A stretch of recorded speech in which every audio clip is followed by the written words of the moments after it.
Pasangan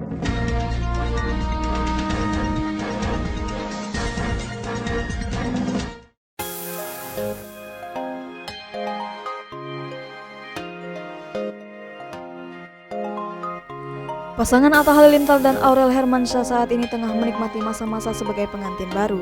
Atta dan Aurel sudah langsung kerja bareng setelah resmi menjadi suami istri. Seperti diketahui, Atta Halilintar dan Aurel Hermansyah menikah pada Sabtu 3 April 2021 di Hotel Raffles Setiabudi, Jakarta Selatan.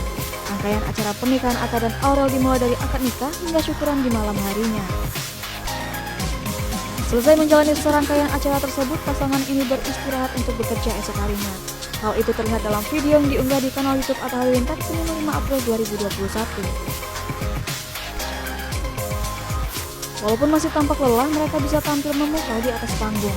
Setelah tampil bareng, Aurel Hermansyah menanyakan perasaan Atta Halilintar bisa bekerja bersama. Atta Halilintar mengaku sangat senang dapat bekerja bersama sang istri. Bahkan YouTuber 26 tahun ini merasa pekerjaannya lebih berkah lantaran sudah resmi menjadi suami yang menafkahi. Seperti pasangan lain yang baru menikah, Atta Halilintar dan Aurel Hermansyah sudah punya rencana untuk segera bulan madu. Tak main-main, sepasang sejoli ini merencanakan bulan madu ke Dubai.